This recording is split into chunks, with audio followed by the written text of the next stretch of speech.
Mirëmbrëma shok, vëllezër, motra, kudo që t'jeni, do t'ju jap një lajm të madh, një lajm për të gjithë shqiptarët ku gjenden, në të gjitha trojet shqiptare, Kosovë, Maqedoni, Malzi dhe Shqipëri, sepse nga sot data 12 tetor nuk ka më vula në pasaport. Pra, Bashkimi Evropian hoqi vulat nga pasaportat. Kështu që kur të mbrini në aeroportin, për shembull të Adem Rashaj, kështu që si shikoni këtu, aeroportin në Kosovë, ju s'do keni më kontrole si më përpara, ma që të vjet vula kur të mbrini, s'diskutohet në vendet e Bashkimit Evropian. Të gjithë shqiptarët e Kosovës do të kalojnë lirshëm, por kur të mbrini edhe shqiptarët e Shqipërisë dhe të Maqedonisë dhe Malzi do kalojnë lirshëm, por kur të mbrinin nga ana tjetër e aeroportit, pra në shtetin fqinj, do të ketë një sistem të ri, i quajtur EES. Ky sistemi është me anë të shikimit, do shikoni është një telekamerë që keni përpara, shikoni telekamerën, ju fotografon, sepse fotografon gjithë fytyrën tuaj për të marrë të dhënat, njëkohësisht do të marrë të dhënat edhe policia me anë të gishtave, në mënyrë që nëse dikush do të shkeli rregullat e Bashkimit Evropian, ata të gjejnë me njerë, sepse ku gjendesh se ka një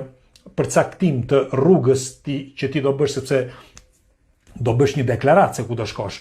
Dhe tjetra, është mirë që mos ta thyeni 90 ditorshin, sepse nuk dohet më si më përpara, sistemi ka ndryshuar, është pak më i rreptë ky sistem, sepse është komplet digital, pra 90 ditët kur ju shkoni në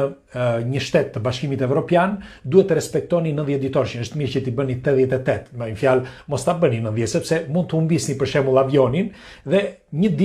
për një ditë humbisni që të ktheheni për 5 vjet për shembull në territorin e Bashkimit Evropian. Kështu që është mirë të bëni më pak se 90 ditë që mos ta shkelni. Dhe tjetra, duhet falenderojmë Bashkimin Evropian, sepse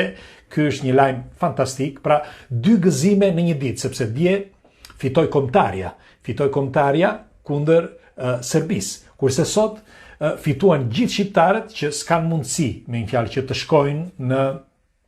vendet e Bashkimit Evropian në mënyrë normale, dhe kështu që ishin detyruar të merrnin vizë ose të merrnin vul, më falni.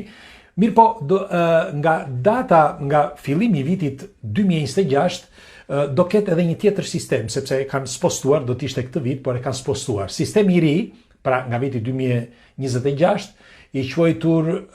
ETIAS, ETIAS mos gaboj. Ky sistem do t'jetë për sa i përket vizave për disa nga vendet që është e nevojshme të merrni viza, ju mjafton që të hyni nga telefoni dhe ta bëni kërkesën online. Pra, nëpërmjet telefonit bëni kërkesën për vizë, ju japin vizën dhe ju s'keni nevojë as për